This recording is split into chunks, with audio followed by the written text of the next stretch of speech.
अस्सलाम वालेकुम। स्टार्ट करें क्लास को। हम सब साथ हैं, आवाज आ रही है, सब कुछ क्लियर है।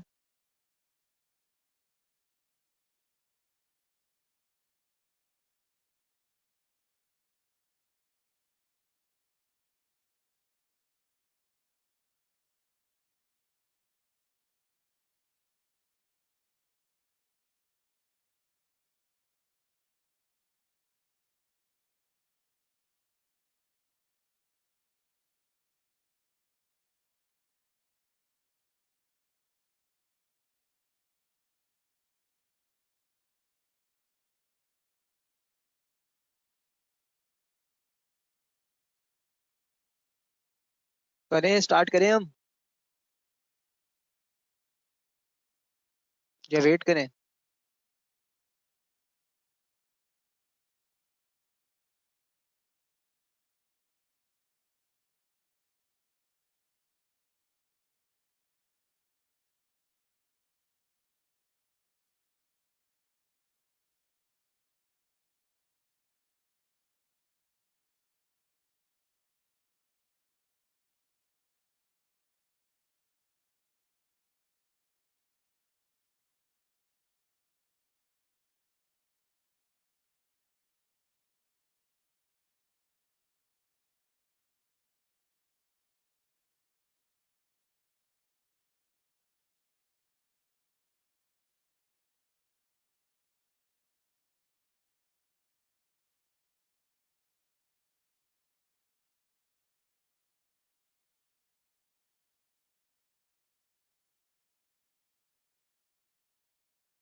मुबश्शिर, मेरा ख्याल है कि शायद आप लास्ट क्लासेस में नहीं थे। ठीक है, इसमें हम इस तरह से हमने डिवाइड किया हुआ है कि एक जो क्लास हो रही है उसके अंदर हम जो सेक्रेटेरियल प्रैक्टिसेस है, ठीक है, उसको डिस्कस कर रहे हैं। और जो हमारी सेकंड क्लास हो रही है वीक के अंदर, ठीक है, उसके अंदर हम वो इन्वेस्टिगेशंस वाले टॉपिक्स और जो आप कह रहे हैं इनसाइडर ट्रेडिंग हो गया या फिर जो है वो एनबीएफसी, और ठीक है, तो दूसरे एंड से हम उसे जो है वो कवर कर रहे हैं। ठीक है, तो आज की क्लास के अंदर जो हम डिस्कस करेंगे वो हम सेक्रेटरियल प्रैक्टिसेस के ऊपर बात करेंगे, और फिर जो इंशाल्लाह जो संडे को जो हमारी क्लास होगी उसके अंदर जो दूसरे अदर लॉज वाले एस्पेक्ट्स हैं जिसको आप हाईलाइट भी कर रहे हैं, ठीक है, वो इंशाल्लाह फिर हम वहाँ पे कवर कर रहे होंगे।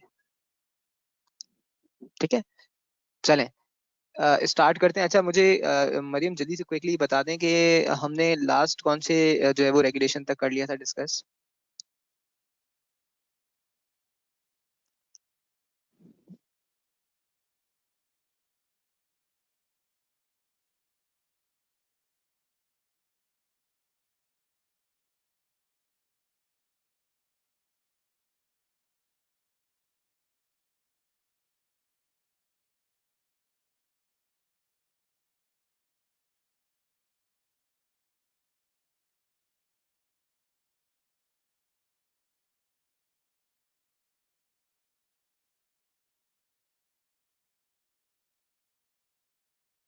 संडे को, ठीक है, संडे को इंशाल्लाह होगी। चलें एनीवेज, स्टार्ट करते हैं अब। कोड से हम जो है वो अपना डिस्कशन को स्टार्ट करते हैं। ऐसा इसी स्लाइड से स्टार्ट करना है। एनीवेज, नहीं, मेरा ख्याल है हमने, मरियम, हमने शायद R13 तक डिस्कस कर लिया है, जो मुझे रिकॉल हो रहा है। जरा चेक करें अपने पास।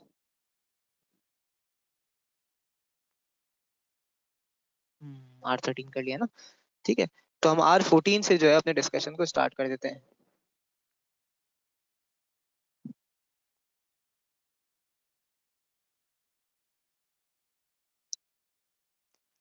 अच्छा, देखिए, अब इसके अंदर आपके पास जो है वो जब मैं बात करता हूँ सिग्निफिकेंट इश्यूज की, ठीक है, तो लॉ यहाँ पे ये कहता है कि भाई आपके पास सीईओ की रिस्पॉन्सिबिलिटी है कि वो क्या करे, बोर्ड के आगे या बोर्ड की जो कमिटीज हैं उनके आगे इन सिग्निफिकेंट इश्यूज को प्रेजेंट करे। अब सिग्निफिकेंट इश्यूज के अंदर कौन कौन से इश्यूज हैं, ठीक है। उसने कहा number one, risk of default of financial obligations, ठीक है। हमने कहा भाई फॉर एग्जांपल अगर मैंने किसी पार्टी से कोई लोन लिया है, मैंने बैंक से लोन लिया है, और अगर मुझे ऐसा लगता है कि मैं उसे रीपे नहीं कर पाऊंगा, उस पर डिफॉल्ट कर जाऊंगा, तो चीफ एग्जीक्यूटिव ऑफिसर की रिस्पॉन्सिबिलिटी है कि वीओडी के आगे या कोई जो रेलिवेंट कमेटी है, ठीक है, अभी हम कमेटीज देखेंगे, उनके आगे जो है वो इन सारी चीजों को प्लेस करा होगा।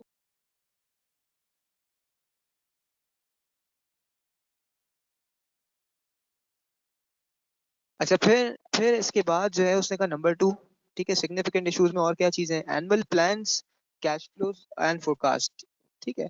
उसने कहा भाई ये आपने जो है वो ये भी आपने प्रेजेंट करना है, अगेन इस पे कोई डिस्कशन की जरूरत नहीं है। इसी तरह अगर हम बजटिंग की बात करें, जो बजट्स हैं वो आपने प्रेजेंट करना है।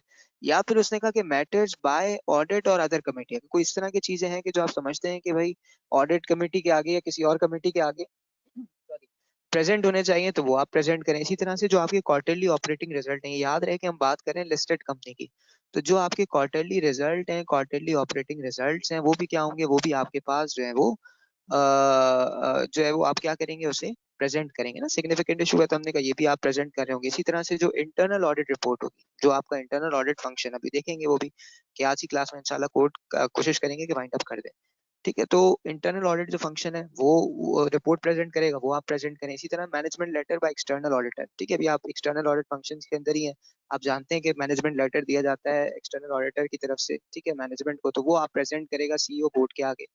इसी तरह से कोई अगर आप कोई अरेंजमेंट में जॉइंट वेंचर या किसी और अरेंजमेंट में जा रहे हैं, तो वो आप मेंशन करें, ठीक है। इसी तरह से कोई और लॉ सूट है, ठीक है, अगर मटेरियल इन नेचर है तो वो आप आइडेंटिफाई करें, ठीक है।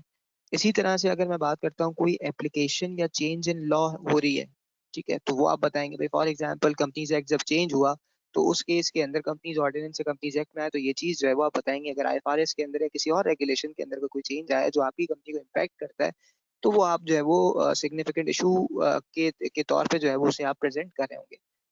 इसी तरह से जहां आप ये बताते हैं कि भाई risk of default of financial obligation 11 के अंदर वो कहता है कि failure to recover material amount भी बताएं। एक पेबल की बात कर रहा है, एक रिसीवेबल की बात कर रहा है, कि अगर आप नहीं रिकवर कर पा रहे तो क्यों मटेरियल अमाउंट्स आप रिकवर नहीं कर पा रहे, ठीक है। इसी तरह से अगर कोई लेट से फैक्ट्री में आग लग जाती है, ठीक है, कोई एक्सीडेंट्स हो जाते हैं, फैटेलिटीज हो जाती हैं, तो उस केस के अंदर आप ये चीज सिग्निफिकेंट इशू है, इसे भी आप मेंशन करेंगे। इसी तरह से सिग्निफिकेंट पब्लिक और प्रोडक्ट लाइबिलिटी क्लेम्स, ठीक है, अगेन हमने कहा कि भाई आपने जो है वो एक गलत मेडिसिन मार्केट में थ्रू कर दी, पास कर दिया आगे, ठीक है, अब वो वापस की जाएगी आपको मेडिसिन, तो जब वापस की जाएगी तो उसमें क्या होगा, सिग्निफिकेंट पब्लिक और प्रोडक्ट लाइबिलिटी क्लेम्स की बात कर रहे हैं ना, तो वो भी आप क्या करोगे, आप जो है वो इस केस के अंदर प्रेजेंट करोगे कि भाई कितने क्लेम्स हैं, क्यों, क्योंकि आपने इस पे प्रोविजन क्रिएट करने होंगे definitely. Matters regarding whistle blowing, कोई इस तरह का इशू तो नहीं है कि जो अनएथिकल प्रैक्टिस थी जो हाईलाइट हुआ है विसल ब्लोइंग पॉलिसी के थ्रू, ठीक है, तो अगर इस तरह का है तो वो भी सीईओ क्या करेगा, रिपोर्ट करेगा। इसी तरह से report on governance, risk management and compliance issues, ठीक है, अगेन हमने कहा कि भाई अगर बोर्ड ऑफ डायरेक्टर से पर्टेनिंग, कोई गवर्नेंस से पर्टेनिंग या रिस्क मैनेजमेंट से पर्टेनिंग या कोई कंप्लाइंस से पर्टेनिंग, ठीक है, अब कंप्लाइंस इंटरनल भी हो सकती है, एक्सटर्नल भी हो सकती है, ठीक है, तो अगर उससे पर्टेनिंग कोई चीज है तो वो भी आप प्रेजेंट करोगे। Disputes with labour and solutions, ठीक है, अगर देखें यूनियंस होती है ना, बड़ी कंपनीज में यूनियंस भी होती है, तो अगर कोई ऐसा नहीं कि लेबर से ही आपका जो है वो डिस्प्यूट हो गया, लेबर से डिस्प्यूट हुआ तो फैक्ट्री बंद हो जाएगी फिर आपकी, तो इसलिए सिग्निफिकेंट मैटर है, उसने कहा इसे भी आप डिस्क्लोज करें। Implementation of environmental social governance, ठीक है, प्लस हेल्थ एंड सेफ्टी, ठीक है, तो हमने कहा कि भाई इसका मतलब ये हुआ कि भाई अगर आप कोई एनवायरमेंट से पर्टेनिंग या कोई हेल्थ एंड सेफ्टी से पर्टेनिंग कोई अगर कोई मैटर है, अगर आप इम्प्लीमेंटेशन करवाना चाह रहे हैं, लेट से भाई आप जो है वो प्रिकॉशनरी मेजर्स लेना चाह रहे हैं कुछ, ठीक है, या कोई इस तरह से पर्टेनिंग कोई भी चीज है, तो आप जो है वो हाईलाइट करेंगे। पेमेंट फॉर गुडविल कर रहे हैं, ठीक है, ये आप अकाउंटेंट है अच्छे से पता है। Sale of assets, investments, interest in subsidiaries etcetera for material nature, of material nature, ठीक है। वंस अगेन हमने कहा भाई अगर आप कोई सब्सिडी में अपना इंटरेस्ट डिस्पोज करने जा रहे हैं कि जो कि मटेरियल नेचर का है, तो उसे भी आप सिग्निफिकेंट इशू बना के प्रेजेंट करोगे। इसी तरह से quarterly details of forex, foreign exchange exposure और सेफ गार्ड्स क्या लिए हुए हैं, आई थिंक ये होगी आपने डेफिनेटली, ठीक है। आप जैसे पीआईए ने क्या किया, पीआईए ने रिसेंटली ये काम किया था ना कि भाई अगर उनको जो है वो फॉरेक्स के जो है वो लॉसेस आ रहे थे, तो उन्होंने क्या किया, उन्होंने ट्रांजैक्शन दी, अपनी जो डोमेस्टिक ट्रांजैक्शन है उसी को आप क्या करना शुरू कर दो भाई। फॉर एग्जांपल अगर मैं बाहर से परचेज कर रहा हूँ डॉलर्स के अंदर और मैं सेल करता हूँ पीकेआर के अंदर, तो फॉरेन एक्सचेंज तो डिफरेंस आएगा। तो मैं अगर सेल भी अगर उसी में स्टार्ट कर दूं तो फिर वो डिफरेंस कम हो जाएगा फिर।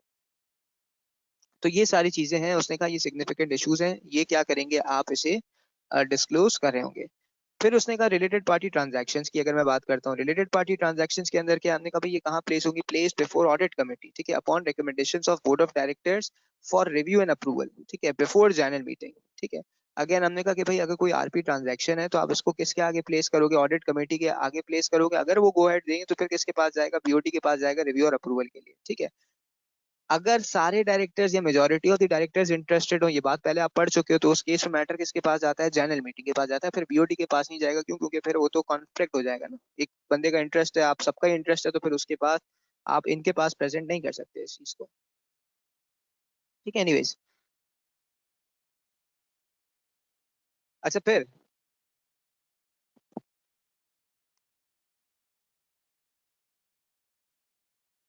फॉर्मल पॉलिसी, ठीक है। हमने कहा कि भाई फॉर्मल पॉलिसी क्या है, उसने कहा भाई फॉर्मल पॉलिसी आपके पास होनी चाहिए किस चीज के लिए, डायरेक्टर्स की रेम्यूनरेशन के लिए। डायरेक्टर्स रेमुनरेशन किस चीज के लिए ले रहा है, उसने कहा भाई बीओडी मीटिंग अटेंड करेगा, कमेटी की मीटिंग्स अटेंड करेगा, तो उसकी रेमुनरेशन तो लेगा वो, ठीक है। तो उसकी आपके पास एक फॉर्मल पॉलिसी होनी चाहिए। अब रेमुनरेशन डिसाइड कैसे करेंगे, उसने कहा भाई डिसाइड कौन करता है ये पहले भी पढ़ चुके हो, लेकिन फिर मैं एक दफा यहाँ रीड कर रहा हूँ क्योंकि कोड में लिखा हुआ है। No director shall determine his own remuneration which shall be in accordance with his level of responsibility and expertise following companies act 2017 and articles of association. Again हमने कहा कि भाई उसने एक बात सिंपल सी कर दी कि भाई ठीक है आपकी रेमुनरेशन आपकी रिस्पॉन्सिबिलिटीज को मैच करनी चाहिए, ठीक है, लेकिन आप अपनी रेमुनरेशन खुद डिसाइड नहीं करेंगे, ठीक है। रेमुनरेशन डिसाइड कैसे होगी, ऐसे डिसाइड होगी जैसे कंपनीज एक्ट 2017 में लिखा है या आपके अपने आर्टिकल्स में लिखा हुआ है। फिर उसने कहा कि भाई डायरेक्टर्स ओरिएंटेशन प्रोग्राम, ठीक है, companies shall make arrangement to acquaint them with regulations, ठीक है, applicable laws, duties and responsibilities, ठीक है। अगेन हमने कहा भाई आप अपने लोगों को, क्योंकि देखिए डायरेक्टर्स तो आपकी स्ट्रेटेजिक डिसीजन मेकिंग कर रहे हैं ना, आप वो स्ट्रेटेजिक डिसीजन मेकिंग वाले को अगर पता ही नहीं है कुछ, ठीक है, कि भाई कंपनीज को जैसे फॉर एग्जांपल, ठीक है, अभी जो है वो जैसे अगर मैं मॉन्डलीज के अंदर हूँ, ठीक है, तो मेरी जो है वो सिलेक्शन हुई है, ठीक है, मैं 4 कंट्रीज को अगर लीड कर रहा हूँ टैक्सेशन को, तो ग्लोबली मेरी ग्लोबल टीम में जो है वो मेरी सिलेक्शन हुई, किस चीज के अंदर सिलेक्शन हुई, उन्होंने मुझे कहा कि भाई हर फंक्शन से ग्लोबल, जैसे फॉर एग्जांपल मार्केटिंग के सारे लोगों में से किसी एक बंदे को लिया, फाइनेंस के सारे वर्ल्ड वाइड जितने भी वन मतलब आपके पास लोग हैं जितनी भी कंट्रीज के अंदर कैडबरी है, ठीक है, टैक्स में से जितने भी लोग हैं उनमें से एक बंदे को लिया, उसमें मुझे सिलेक्ट किया उन्होंने। तो अब इनकी एक टीम बनाई, इनको एक प्रोजेक्ट दिया जाएगा, ठीक है। प्रोजेक्ट किस चीज का दिया जाएगा भाई, एक बिजनेस प्रपोजल्स दिए जाएंगे और इनको कहा जाएगा भाई आप इस प्रपोजल को लीड करें कितने टाइम तक भाई, फॉर एग्जांपल आप 6 मंथ्स तक लीड करें, ठीक है। अच्छा इससे क्या होगा, इससे ये होगा कि भाई वो बंदा जो डोमेस्टिक चीजों को देख रहा होता है वो जो है वो ग्लोबल रोल में आके चीजों को मॉनिटर कर रहा होगा, होता है ना, आपने सुना होगा भाई एक दिन के लिए पुलिस बना दिया आपको, ठीक है। अब आप देखें भाई पुलिस वाला जो है वो एक दिन जब पुलिस का इंचार्ज एसएचओ बन जाता है तो वो क्या करता है, बच्चा होता है ना भाई, बहुत सारे अगर किसी कोई पेशेंट है उसको भाई उसने कहा मुझे पुलिस बनना है। तो यहाँ पे भी यही कह रहा है, डायरेक्टर्स ओरिएंटेशन प्रोग्राम के अंदर वो बात कर रहा है कि भाई applicable laws duties and responsibilities, ठीक है, company shall make arrangement to acquaint them with the regulations applicable laws duties and responsibilities, ठीक है। एनीवेज, अच्छा फिर इसके बाद कहता है डायरेक्टर्स ट्रेनिंग प्रोग्राम, ठीक है, R19 के अंदर कहता है डायरेक्टर्स ट्रेनिंग प्रोग्राम। यहाँ पे क्या कहता है, फ्रॉम एससीसीपीज अप्रूव्ड इंस्टीट्यूशंस, ठीक है, चाहे वो लोकल हो या वो फॉरेन हो, ठीक है। अच्छा फिर उसने कहा कि भाई यहाँ पे अगर हम बात करते हैं फॉर एग्जांपल कब तक आपने कितने लोगों कितने डायरेक्टर्स को ट्रेन कर लेना है, ठीक है, बड़ी आसान आसान सी बातें हैं, ठीक है। आज का एजेंडा यही है इंशाल्लाह, जैसे ही हम कोड एंड करते हैं, ठीक है। अच्छा कोड ये इसे मतलब आप लाइटली ना लें, बहुत सारे जो मतलब मेजोरिटी स्टूडेंट्स को बड़ा डिफिकल्ट लगता है, ठीक है। अब समरी पढ़ के आपको शायद थोड़ा इजी लग रहा हो तो बहुत अच्छी बात है, ठीक है, और इसमें से अच्छी अच्छे मार्क्स भी टेस्ट होते हैं, तो इसलिए इसे थोड़ा सा सीरियसली लेना है हमने, ठीक है। तो अब यहाँ पे वो कहता है डायरेक्टर्स ट्रेनिंग प्रोग्राम की अगर मैं बात करता हूँ तो कहाँ से लेंगे, फ्रॉम एससीसीपीज अप्रूव्ड इंस्टीट्यूशंस, ठीक है, चाहे वो पाकिस्तान के अंदर हो या फॉरेन हो। लेकिन उसने थ्रेशोल्ड्स भी दिए और डेडलाइंस भी दिए कि भाई 30 जून 2020 तक आप 50% ऑफ बोर्ड ऑफ डायरेक्टर्स को ट्रेन कर दें, 30 जून 2021 तक at least 75% of the board of directors को आप ट्रेन कर दें, 30 जून 2022 तक 100%। आप सुनते हैं ना बोर्ड ऑफ डायरेक्टर्स के ट्रेनिंग प्रोग्राम होते हैं, आई कैप भी करवाता है, आईसी में भी करवाता है, तो हमने कहा भाई ये अप्रूव्ड इंस्टीट्यूशन हैं कि जो डायरेक्टर्स ट्रेनिंग प्रोग्राम्स करवा सकते हैं, ठीक है। अच्छा, न्यूली अपॉइंटेड डायरेक्टर जो है वो within 1 year from date of appointment उसकी ट्रेनिंग करवा देनी है आपने, ठीक है। इसी तरह से अगर डायरेक्टर, सुनेंगे बड़ी इंपॉर्टेंट बात, एक्सेप्शन दे रहा है ये कि किसने डायरेक्टर्स ट्रेनिंग प्रोग्राम में पार्टिसिपेट नहीं करना है। Directors with minimum 14 years of education and 15 years of experience on board of listed company. भाई फॉर एग्जांपल, अगर मैं लेट से एंग्रो के बोर्ड पे बैठा हुआ हूँ 15 साल से, और मुझे 14 साल की इससे पहले की मेरी एजुकेशन है, तो उसने कहा कि फिर आप ट्रेनिंग प्रोग्राम में नहीं जाए, आप तो वैसे ही एक खुद से एक इंस्टीट्यूशन है, ठीक है, चलता फिरता इंस्टीट्यूशन है, आपको जो है वो ट्रेनिंग लेके क्या करेंगे, आपके पास ऑलरेडी इतना सफिशिएंट एक्सपीरियंस अवेलेबल है, ठीक है, तो आप एग्जाम्प्ट हैं, ठीक है, not you are not required to go for this training programme. अच्छा, फिर कंपनीज आर इनकरेज टू, ठीक है, अब यहाँ पे फीमेल्स की थोड़ी सी बात होगी। Companies are encourage to arrange training for at least one female executive every year from July 2020 and at least one head of department every year from July 2022। उसने कहा देखें, जब आप डायरेक्टर्स की ट्रेनिंग से फारिग हो जाएं, तो फिर अपने हेड ऑफ डिपार्टमेंट्स को इस इन ट्रेनिंग्स में भेजें, ठीक है, हर साल एक हेड ऑफ डिपार्टमेंट को एटलीस्ट आप इस ट्रेनिंग के अंदर भेजें। सब मेरे साथ हैं यहाँ तक? कोई किसी कोई कंफ्यूज तो नहीं है? आगे बढ़ जाए हम।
अच्छा भाई, इसके बाद आपके पास है कि भाई अगर फॉर एग्जांपल आप सीएफओ की, कंपनी सेक्रेटरी की, या हेड ऑफ इंटरनल ऑडिट की अगर आप अप्रूवल करते हैं या उनका रिमूवल करते हैं, ठीक है, तो उसके बारे में बात करेंगे।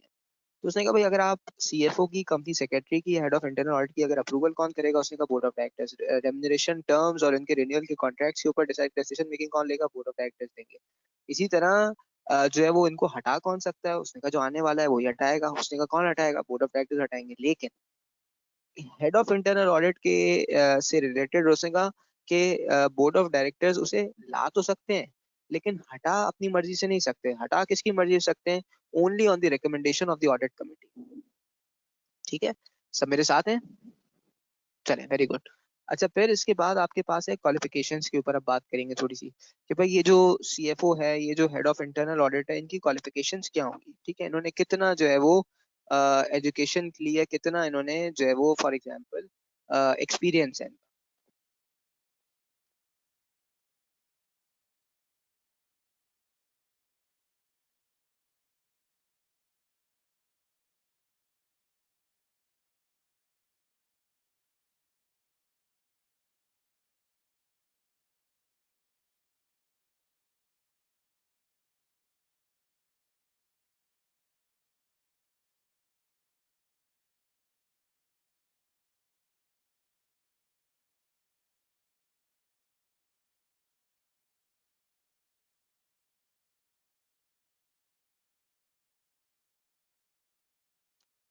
अच्छा भाई, qualification of CFO, any of the following criteria should be met. ठीक है, सुनेंगे सब।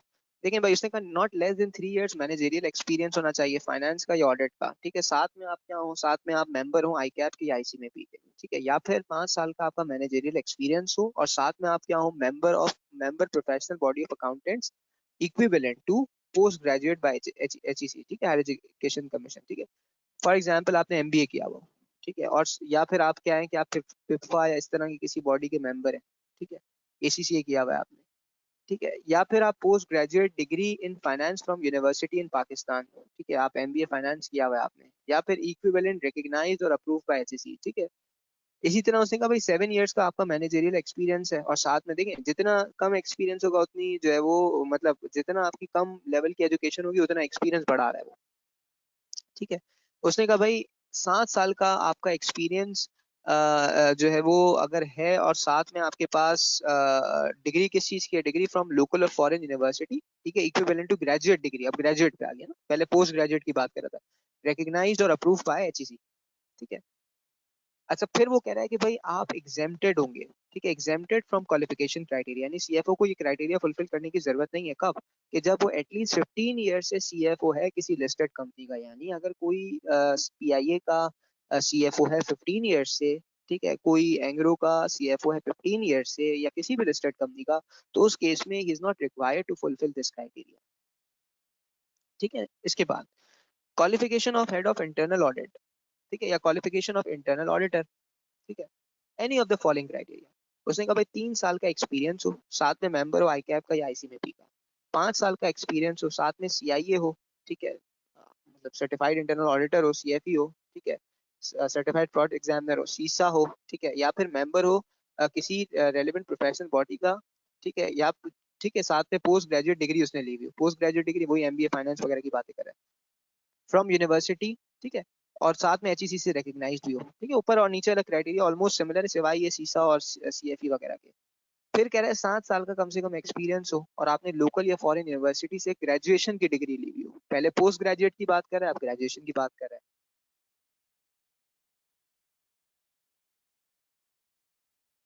इसी तरह से वो कहता है कि भाई एग्जेम्प्टेड फ्रॉम अबव क्वालिफिकेशन। ठीक है, आप जो है वो ऊपर दी हुई क्वालिफिकेशन से जो है वो एग्जेम्प्टेड होंगे। कब? कि जब आप जो है वो एटलीस्ट, उसने कहा भाई 15 ईयर्स से आप हेड ऑफ इंटरनल ऑडिटर हैं किसी जो है वो लिस्टेड कंपनी के। ठीक है, फिर वो उसने डिफाइन किया, उसने कहा भाई प्रोफेशनल बॉडी क्या होती है। ऊपर जो प्रोफेशनल बॉडी की उसने बात की, उसको उसने डिफाइन कर दिया। अगर उसने कहा पाकिस्तान में तो govern by federal government, manage by national council, और फिर उसकी एग्जामिनेशन और मेंबरशिप भी नेशनल काउंसिल होगी जो उसकी एग्जामिनेशन और मेंबरशिप भी कंडक्ट कर रही होगी। ठीक है, जैसे फॉर एग्जांपल हमने कहा भाई आई कैप है। ठीक है, तो आई कैप एक प्रोफेशनल बॉडी है, वो मेंबरशिप भी ऑफर करती है, एग्जामिनेशन भी देती है। Outside Pakistan govern by the country of origin plus member of IFAC, ACCA की अगर हम बात कर लें तो। ठीक है, क्वालिफिकेशन ऑफ कंपनी सेक्रेटरी। ठीक है, एक बात बड़ी क्लियर है कि एक लिस्टेड कंपनी के अंदर सीएफओ और कंपनी सेक्रेटरी एक ही बंदा नहीं हो सकता। आप जनरली जाओगे ना इंडस्ट्री के, मतलब आप जब ऑडिट पे जाओगे तो आप समटाइम्स ये सुनोगे CFO and company secretary mister A. ठीक है, लेकिन उसने कहा लिस्टेड कंपनी में ये नहीं होगा, सीएफओ का रूम अलग होगा। ठीक है, यानी सीएफओ का ऑफिस अलग होगा, सीएफओ एक अलग बंदा होगा, कंपनी सेक्रेटरी एक अलग बंदा होगा। कंपनी सेक्रेटरी का जो क्राइटेरिया है, क्वालिफिकेशन क्राइटेरिया, ये हमने ऑलरेडी जो है वो बात कर ली थी।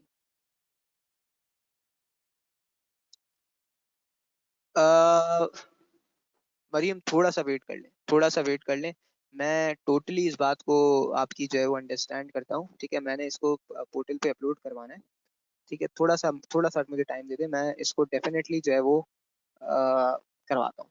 ठीक है, मैं पोर्टल पर जरूर अपलोड करवा देता हूँ आपको ये सारी चीज़ें। ठीक है, मुझे बिल्कुल आइडिया है इस चीज़ का कि ज़ाहिर है आपके लिए जो है वो स्क्रीन शॉट्स लेना थोड़ा सा डिफिकल्ट हो। ठीक है, एनीवेज। अच्छा भाई, फिर इसके बाद वो कहता है कि भाई financial statement shall be endorsed by CFO and company secretary. ठीक है, signed prior to approval of board of directors. ठीक है, यानी इसका मतलब क्या हुआ कि भाई क्वार्टरली हो, हाफ ईयरली हो, या एनुअल फाइनेंशियल स्टेटमेंट्स हो। ठीक है, एक कौन इंडोर्स करेगा, सीएफओ और कंपनी सेक्रेटरी। ठीक है, और फिर साथ में उसने कहा signed prior to approval of, यानी ये जो इंडोर्समेंट होगी ये बीओडी के अप्रूवल से पहले होगी।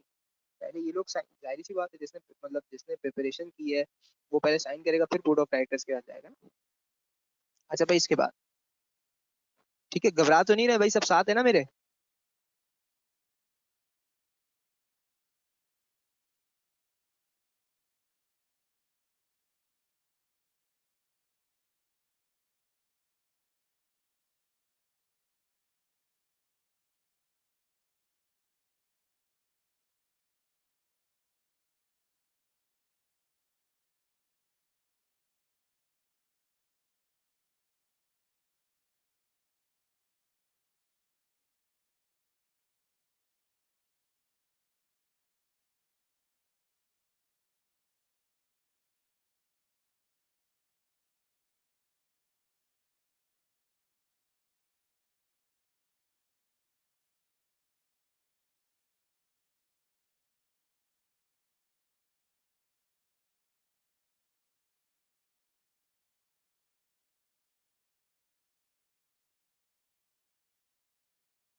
सब साथ हैं, स्टार्ट करें हम? एसन क्लियर है, कोई कंफ्यूजन तो नहीं है भाई?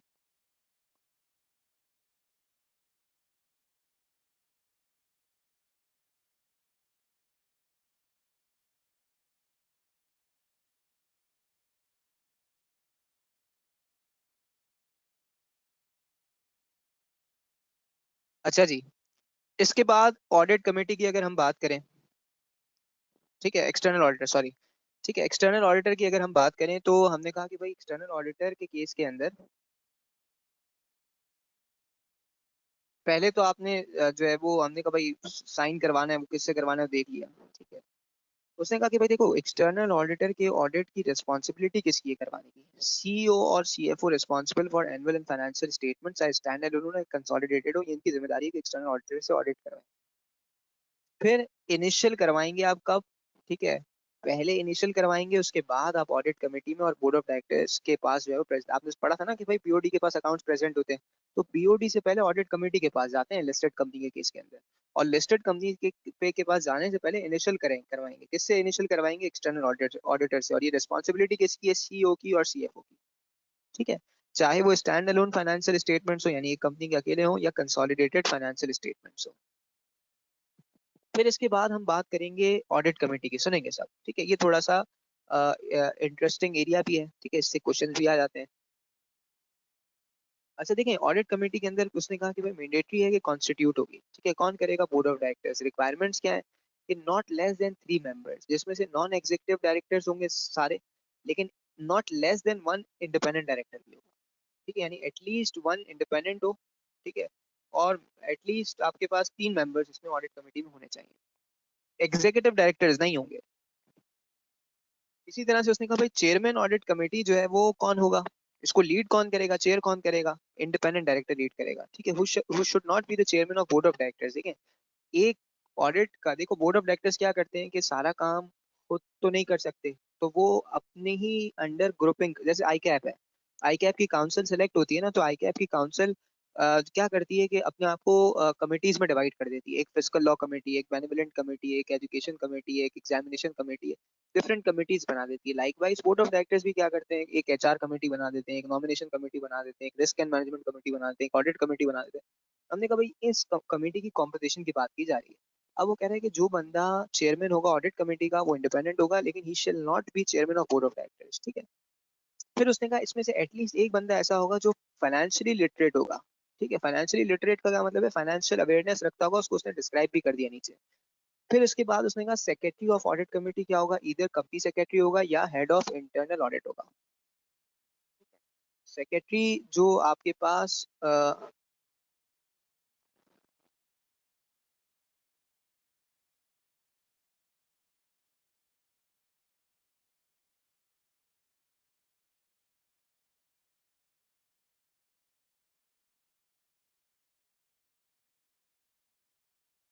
ठीक है।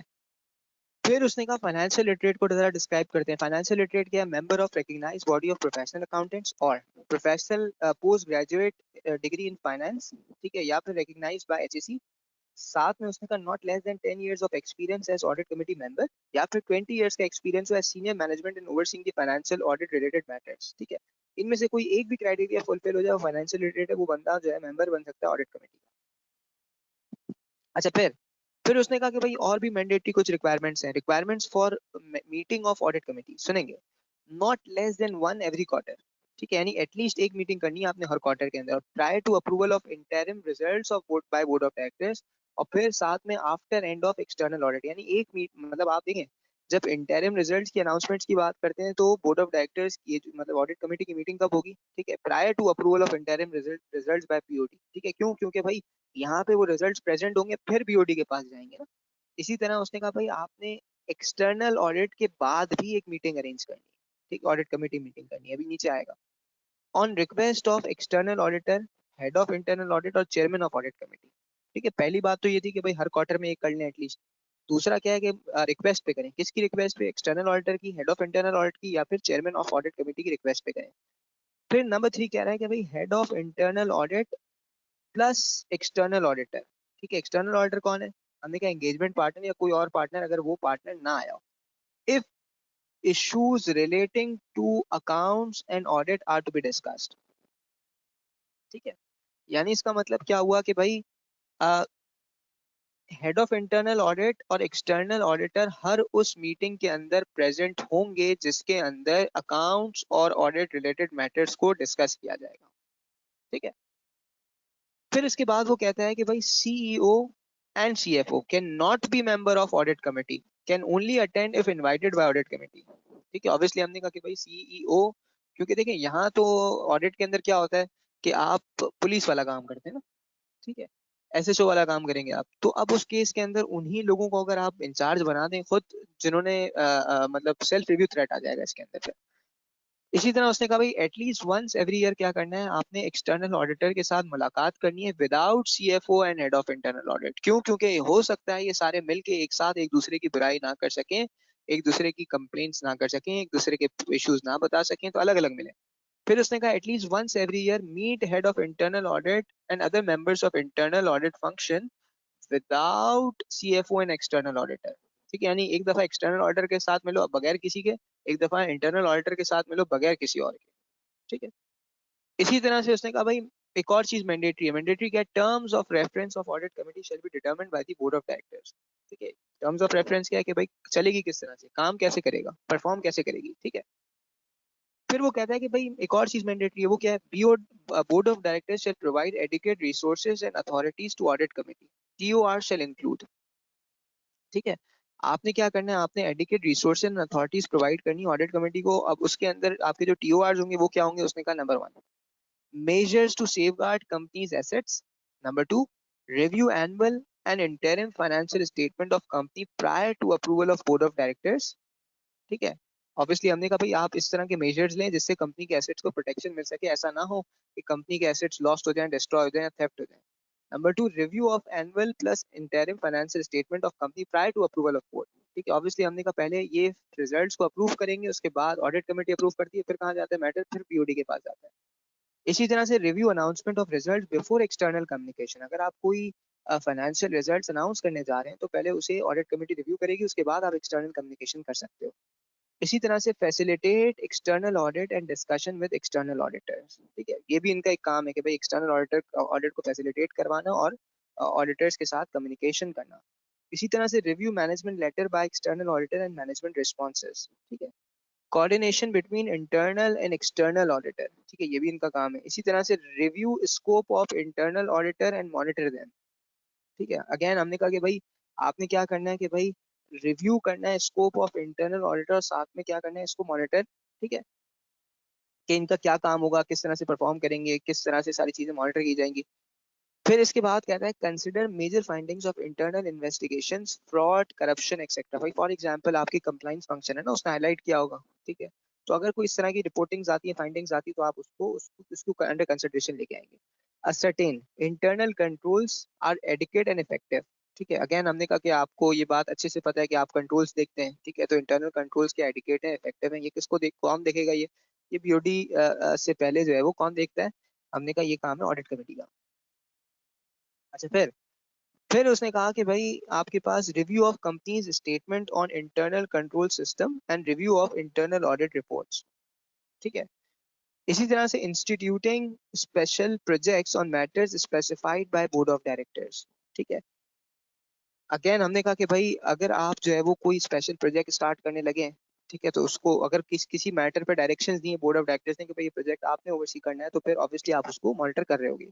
Compliance with relevant statutory requirement, WWF, WPPF, हमने कहा ईओपीआई, ये सारी चीजें। कोई कहीं non compliance, companies act, sales tax, income tax, कहीं नॉन कंप्लाइंस तो नहीं हो रही, ये सारी स्टैट्यूटरी रिक्वायरमेंट्स को देखना भी किसका काम है? ऑडिट कमेटी का काम है। Monitoring compliance and identifying significant violations. ठीक है, again arrangement for staff management to report improprieties to audit committee. अगर कहीं चोरी हो रही है, कहीं कोई और इश्यूज हो रहे हैं, तो वो उसको रिपोर्ट कहाँ करेगी? ऑडिट कमेटी के पास रिपोर्ट करेंगे। ठीक है, recommend to board of directors appointment of external auditor. ठीक है, अपनी मर्जी से आप एक्सटर्नल ऑडिटर जो है वो अपॉइंट नहीं कर सकते, बल्कि आपको किसका जो है वो रिकमेंडेशन चाहिएगी? बीओडी को किसकी रिकमेंडेशन चाहिएगी? ऑडिट कमेटी की जो है वो रिकमेंडेशन चाहिएगी। या फिर उसने कहा कोई और इशू जो आप समझते हैं कि सिग्निफिकेंट है, ठीक है, उसको भी आप यहाँ पे डिस्कस कर सकते हैं। ठीक है, फिर उसके बाद मिनट से पर्टेनिंग डिस्कशन कर रहा है कि भाई मैंडेटरी है क्या चीज? कि सेक्रेटरी ऑडिट कमेटी क्या करे? सर्कुलेट करेगा minutes to members of audit committee, directors, head of internal audit और सीएफओ अगर नेसेसरी है, prior to the next BOD meeting. ठीक है, यानी जो भी आज की मीटिंग होगी उसके जो मिनट्स हैं वो आपने अगली मीटिंग से पहले भेज देने। चेयरमैन ऑफ, अगर ये प्रैक्टिकल नहीं है, नहीं पॉसिबल है, तो फिर सिनॉप्सिस भेजने की बात करेगा कि भाई चेयरमैन ऑडिट ऑडिट कमेटी क्या करेगा? सिनॉप्सिस भेजेगा to board of directors of minutes circulated with minutes of the BOD meeting. ठीक है, यानी सेक्रेटरी, देखें अभी ऑडिट कमेटी की मीटिंग की बात हो रही है, हम क्या कह रहे हैं कि भाई आपने बीओडी नेक्स्ट बीओडी मीटिंग से पहले इस ऑडिट कमेटी की मीटिंग के मिनट्स को सर्कुलेट कर देना है। लेकिन अगर नहीं पॉसिबल ऐसा करना, तो चेयरमैन क्या करे? सिर्फ सिनॉप्सिस तो भेजे, एग्जीक्यूटिव समरीज तो भेज दे सिर्फ, ताकि उनको पता चल जाए भाई क्या क्या डिस्कशन हुए। सब मेरे साथ हैं यहाँ तक?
अच्छा भाई, HR human resource and remuneration committee सुनेंगे सर। हमने कहा भाई यहाँ पे इसकी कॉम्पोजिशन पे पहले बात कर लें कि नॉट मतलब लेस देन 3 मेंबर्स होंगे, मेजॉरिटी नॉन एग्जीक्यूटिव डायरेक्टर होंगे और एटलीस्ट आपके पास वन इंडिपेंडेंट डायरेक्टर होगा, CEO may be included as a member. ठीक है। फिर उसने कहा चेयरमैन कौन होगा, इंडिपेंडेंट डायरेक्टर होगा। ठीक है। सेक्रेटरी कौन होगा, ठीक है, सेक्रेटरी ऑफ कमेटी कौन होगा, उसने कहा या तो हेड ऑफ HR होगा या any other person as may be recommended by the board of directors. Meeting कब करनी है, उसने कहा भाई वहां था हर क्वार्टर में एटलीस्ट एक, यहाँ meet at least once in every financial year. अगर रिक्वेस्ट आए तो और भी मीटिंग्स आप कर सकते हैं। ऊपर उसने कहा था CEO जो है वो मेंबर होगा, लेकिन उसने कहा भाई इस कंडीशन में CEO मेंबर नहीं होगा, कब कि जब उसके बारे में डिस्कशन की जा रही हो। ठीक है। CEO सुनेंगे सब, CEO इफ नॉट मेंबर, ठीक है। अच्छा इससे पहले members shall not attend meeting if agenda relates to his performance review। ठीक है, ये तो बड़ी कॉमन सी बात है ना कि अगर कोई किसी से पर्टेन करती है ये चीज तो फिर उस मीटिंग में आप पार्टिसिपेट नहीं करेंगे। अच्छा फिर वो कहता है CEO if not member, head of HR if not company secretary, if not secretary of this committee cannot attend the meeting, cannot attend this meeting unless कि अगर उनको इनविटेशन आए। सुनेंगे सब, वापस सुने। देखिए हमने ऊपर क्या कहा, हमने कहा कि भाई इस कमेटी का सेक्रेटरी कौन होता है, head of HR for example. अच्छा भाई इस कमेटी में CEO भी इंक्लूड हो सकता है। ठीक है। तो अगर ये ऑलरेडी सेक्रेटरी और इंक्लूडेड हैं तो मीटिंग अटेंड करेंगे। लेकिन अगर एक बंदा CEO मेंबर नहीं है, हेड ऑफ HR सेक्रेटरी नहीं है, तो फिर उनको अटेंड करने की भी जरूरत नहीं है, अनलेस कि उनको इनविटेशन है कि भाई आ जाएं और अटेंड कर लें। ठीक है। अच्छा इस कमेटी के TORs क्या होंगे, टर्म्स ऑफ रेफरेंस क्या होंगे, ठीक है, इनकी रिस्पॉन्सिबिलिटीज क्या होंगी। उसने कहा नंबर 1, रेकमेंड करना है आपने बोर्ड ऑफ डायरेक्टर्स को, क्या रेकमेंड करना है, पॉलिसी फ्रेमवर्क अप्रूवल। ठीक है, किस चीज के लिए, remuneration of directors and senior management. ठीक है, पॉलिसी बनानी है। Formal process of performance evaluation annually of board of directors appoint external independent consultants। ठीक है। अगेन हमने कहा कि इसमें जो है वो and give particular in directors report. ठीक है। हमने कहा कि भाई इसमें कोई स्पेसिफिक कोई ऐसी चीज नहीं है जो डिस्कस की जा सके। ऑब्वियसली हमने कहा कि यहाँ पे बात कर रहा है कि भाई आपने क्या करना है, आपने एनुअली जो है वो परफॉर्मेंस इवैल्यूएशन करनी है और बोर्ड ऑफ डायरेक्टर्स अपॉइंट करना है आपने। अपॉइंट करने की रिस्पॉन्सिबिलिटी किसकी है भाई, फॉर एग्जाम्पल मैं HRSE को अपॉइंट करना चाहता हूँ, ठीक है, अपने उसके लिए तो मैं क्या करूंगा। ठीक है, इस कमेटी की रिस्पॉन्सिबिलिटी है कि उसकी अपॉइंटमेंट की बात करें। ठीक है। recommend to board of directors regarding selection, evaluation, compensation of COO, CFO, company secretary and head of internal audit। इसी तरह से recommend to HR management policies to board of directors। ठीक है। इसी तरह से approval on recommendation of CEO of key management positions who report to CEO and COO। ठीक है। अगेन हमने कहा कि भाई वो कौन सी पोजीशंस होंगी, ठीक है, approval on recommendation of CEO of की मैनेजमेंट पोजीशन। देखें वो कौन से लोग होंगे कि जो CEO को और COO को रिपोर्ट करेंगे। ठीक है, ये भी इनका काम है बताना। ठीक है। Disclose to committee credentials of HR consultants appointed. ठीक है, अभी हमने बात की कि भाई अगर आप किसी HR कंसल्टेंट को अपॉइंट कर रहे हैं तो उसके क्रेडेंशियल्स यानी उसके उससे पर्टेनिंग जो भी प्रोफाइल है वो आप जो है वो कमेटी के अंदर डिस्कस करेंगे और प्रेजेंट करेंगे। ठीक है। तो ये सारे आपके टर्म्स ऑफ रेफरेंस है। अब नॉमिनेशन कमेटी क्या होती है, ठीक है, HR कमेटी का तो काम हमें पता है क्या होता है भाई, सिलेक्शन, इवैल्यूएशन, परफॉर्मेंस, ये सारी चीजें, रेम्यूनरेशन। नॉमिनेशन कमेटी किस चीज के लिए, नॉमिनेशन कमेटी है कि भाई वो कौन से लोग होंगे जो कमिटीज में जाएंगे, वो कौन से लोग होंगे जो बोर्ड ऑफ डायरेक्टर्स में आएंगे, ये इसका काम है। ठीक है। नॉमिनेशन कमेटी कौन बनाएगा, उसने कहा भाई बोर्ड ऑफ डायरेक्टर्स बनाएंगे, such number and class of directors as appropriate responsible for. ठीक है। किस चीज के लिए रिस्पॉन्सिबल होंगे, number 1 recommendation for board of directors committees and chairmanships of board of directors committee. अभी हमने कहा HR कमेटी बनाना किसका काम, इस कमेटी का काम, उसको लीड कौन करेगा ये बताएगी। ठीक है। ऑडिट कमेटी बनाना किसका काम, इसका काम, ठीक है, उसको लीड कौन करेगा ये बताएगी। इसी तरह से उसने कहा रिव्यू, क्या चीज रिव्यू करनी है, structure, size and composition of board of directors and recommend to board of directors with regard to the changes. ठीक है। भाई आपने देखा है ना कि भाई ऊपर लिखा है कि भाई एक बंदा 7 से ज्यादा लिस्टेड कंपनी में डायरेक्टर नहीं हो सकता, तो अब आपने ये सारी चीजें मॉनिटर करना किसका काम है, नॉमिनेशन कमेटी का। Terms of reference by board of directors, no duplication with terms of reference. देखें हाँ बड़ी इंपॉर्टेंट बात, देखें HR और नॉमिनेशन में ये भूल मत जाना कि भाई कोई डिस्टिंग्विश नहीं कर सकते हम। ठीक है। ऑब्वियसली इसमें डिफरेंसेस है ना। HR का काम जरूर ये है कि भाई वो सिलेक्शन ये सारी चीजें करती है, लेकिन नॉमिनेशन HR का काम नहीं है। नॉमिनेशन किसका काम है, नॉमिनेशन कमेटी का काम है। ठीक है। चेयरमैन लगाना किसका काम है, चेयरमैन लगाना किसका काम है, हमने कहा भाई अगर कमेटी का चेयरमैन कौन होगा ये बताना किसका काम है, ये भी नॉमिनेशन कमेटी का काम है।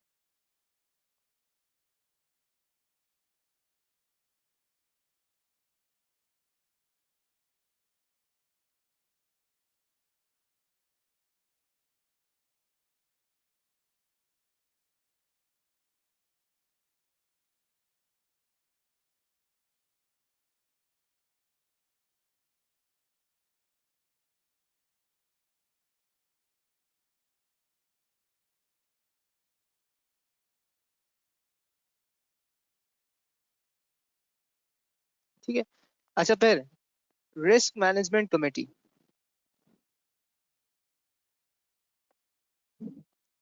अच्छा भाई, रिस्क मैनेजमेंट कमेटी के अंदर उसने कहा कि भाई आपके पास बाय बीओडी, ठीक है, such number and class of directors as appropriate to review the effectiveness of risk management procedures and present report to board of directors. ठीक है।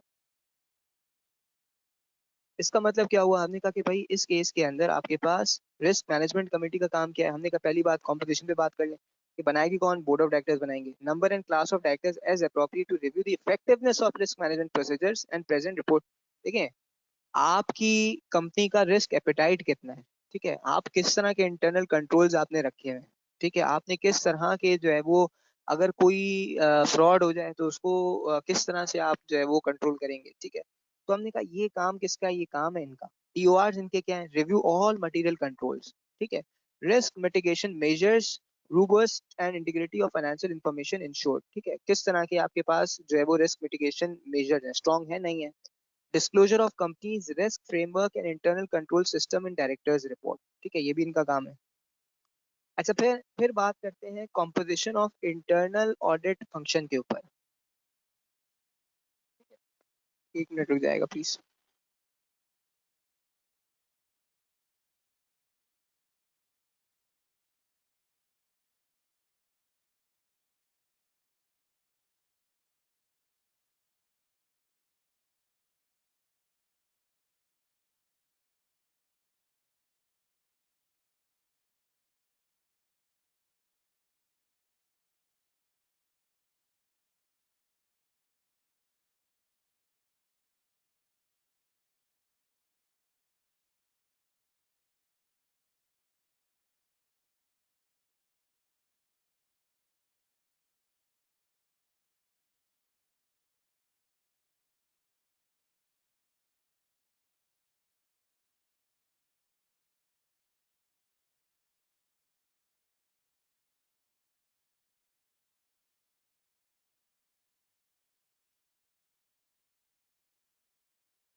अच्छा भाई, यहाँ तक सब साथ हैं, किसी को कोई कंफ्यूजन तो नहीं है? मैं आगे बढ़ जाऊँ? क्लियर है? सब मेरे साथ हैं यहाँ तक?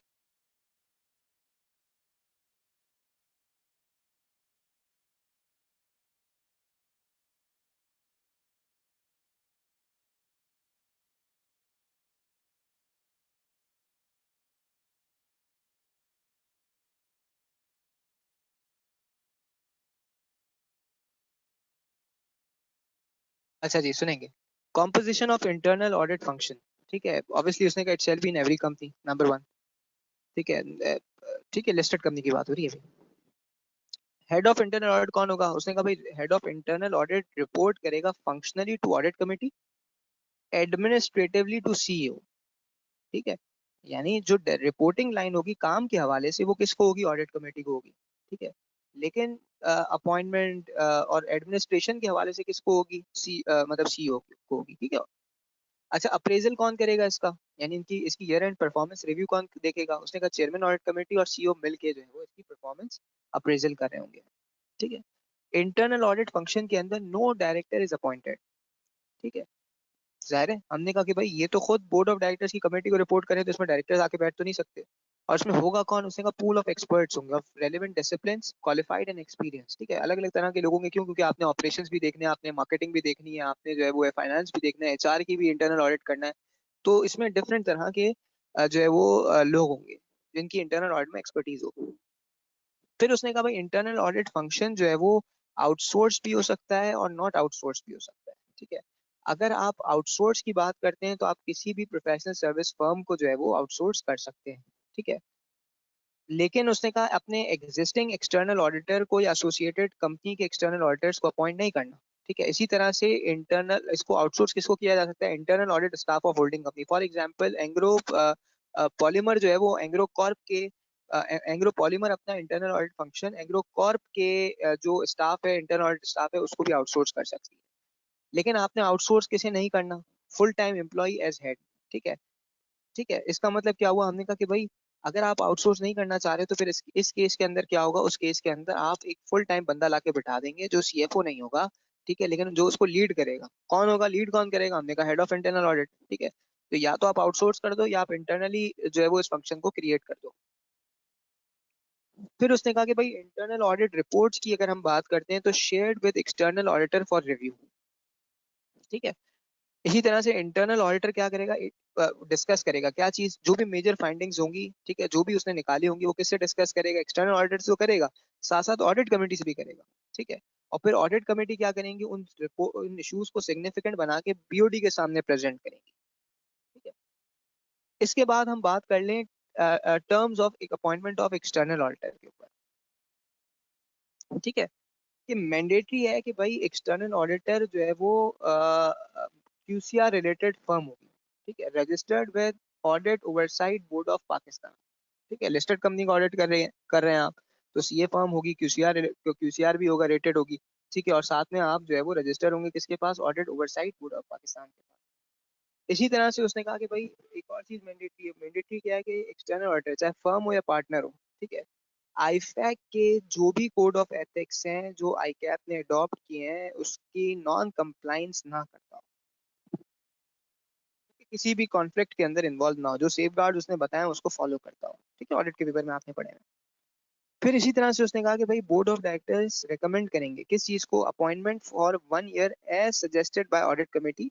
ठीक है, यानी आपकी जो अपॉइंटमेंट है वो 1 साल के लिए होगी। ठीक है, और फिर उसके बाद हमने कहा कि फिर आपका क्या होगा कि अगर कोई और रिकमेंडेशन आती है वो, या फिर अगर कोई रिटायरिंग है तो उसको आप डायरेक्टर्स रिपोर्ट का पार्ट बना देंगे।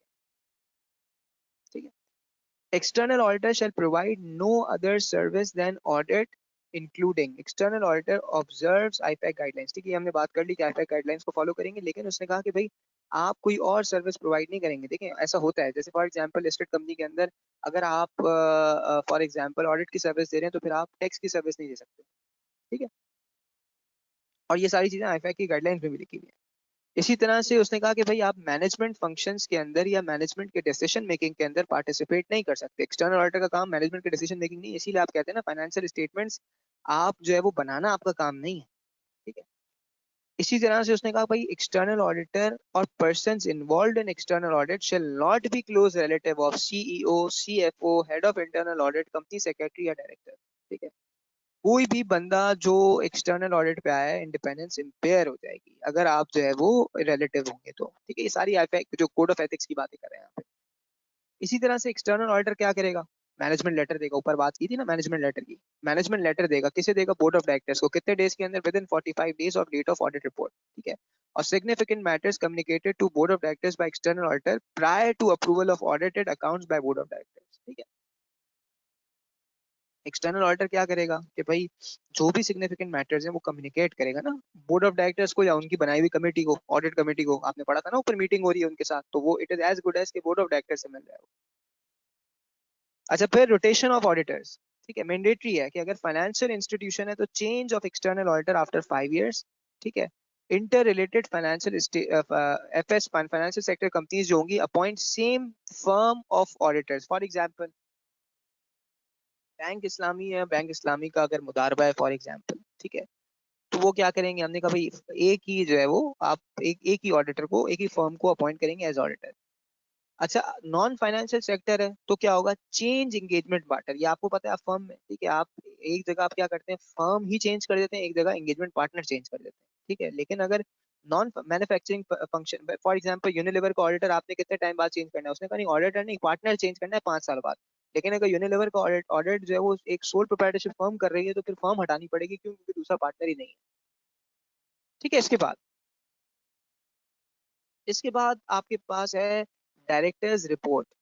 ठीक है, डायरेक्टर्स रिपोर्ट के अंदर वो कहता है quarterly financial statements publish with directors review on companies affairs. ठीक है, इट शैल इंक्लूड, और ऑब्वियसली आपने क्वार्टरली पढ़ा है ना कि क्वार्टरली बनते हैं लिस्टेड कंपनी के केस के अंदर, तो साथ में डायरेक्टर्स के रिव्यूज भी आएंगे इसमें। और इसमें क्या क्या चीजें आएंगी इसमें, it shall include total number of directors, male female कितने हैं, total composition of directors, independent non executive executive female directors कितनी है, name of members of board of directors committee, remuneration policy of non-executive and independent directors as approved by the board of directors। ठीक है, और फिर उसने कहा companies annual report के अंदर आप मेंशन करेंगे aggregate amount of remuneration separately for executive and non executive director. ठीक है, ब्रेकअप प्रोवाइड करेंगे आप। ठीक है, और फिर हमने कहा कि भाई इनकरेज किया गया कि आप डायरेक्टर वाइज डिटेल दें, लेकिन ये कोई प्रोवाइड नहीं करता, आप सिर्फ ब्रेकअप बता देते हैं, टोटल टोटल बता देते हैं कि भाई इतनी डायरेक्टर्स रेम्यूनरेशन एग्जीक्यूटिव की, नॉन एग्जीक्यूटिव स्पेसिफिकली किसी की नहीं बताते आप। फिर वो कहता है disclosure of significant policies on websites. ठीक है, उसने कहा भाई आप वेबसाइट पे भी की अच्छा देखिए अगेन, ये एम नहीं लिखा हुआ, आप देख रहे हो ना, एम नहीं लिखा हुआ, इसका मतलब क्या है, कंप्लाई और एक्सप्लेन अप्रोच। या तो कंप्लाई करो वरना एक्सप्लेन करो क्यों कंप्लाई नहीं किया। मैंडेटरी में तो करना जरूरी है वरना पिनलाइज हो जाओगे।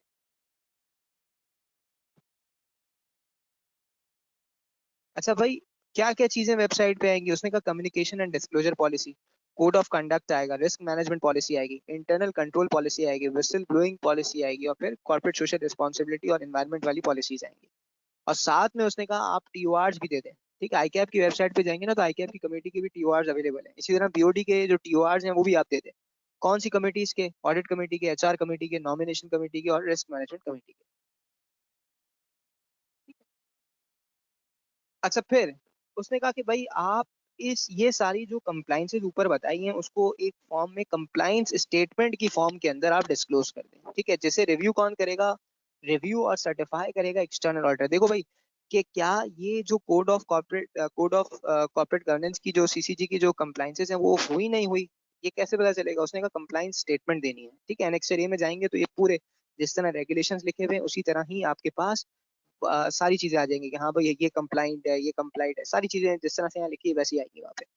ठीक है, और फिर इसको रिव्यू कौन करेगा, हमने कहा review and certified by external auditor. ठीक है, statutory auditor shall highlight non compliance with these regulation, जो कि हम जनरली बहुत नहीं कर रहे होते ना, फीस बढ़ा दें तो फिर ऑडिटर जो है वो रुक जाता है ये सारी चीजें बताने से। ठीक है, एनीवेज सब मेरे साथ हैं यहाँ तक। ठीक है भाई, आपको बहुत बहुत मुबारक हो, आपका कोड ऑफ कॉर्पोरेट गवर्नेंस जो है वो यहाँ पे एंड हुआ।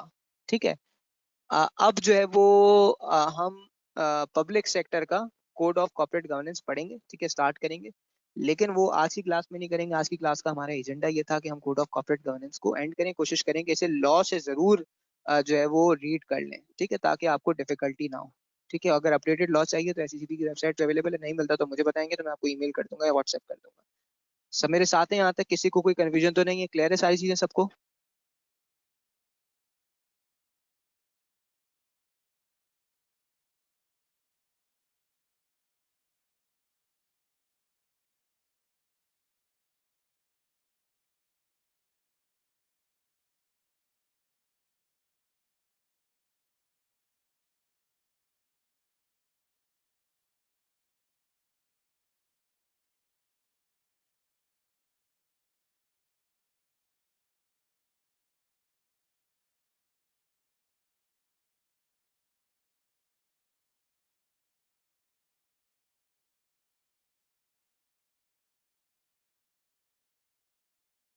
चलें तो यहाँ हम जो है वो अपनी क्लास को ऑफ करते हैं। देखें, कोशिश करें आज ही चीज़ों को जो है वो एंड कर लें। अगर हमने आज यहाँ पे पढ़ा है तो आप लॉ को भी आज ही रीड कर लें।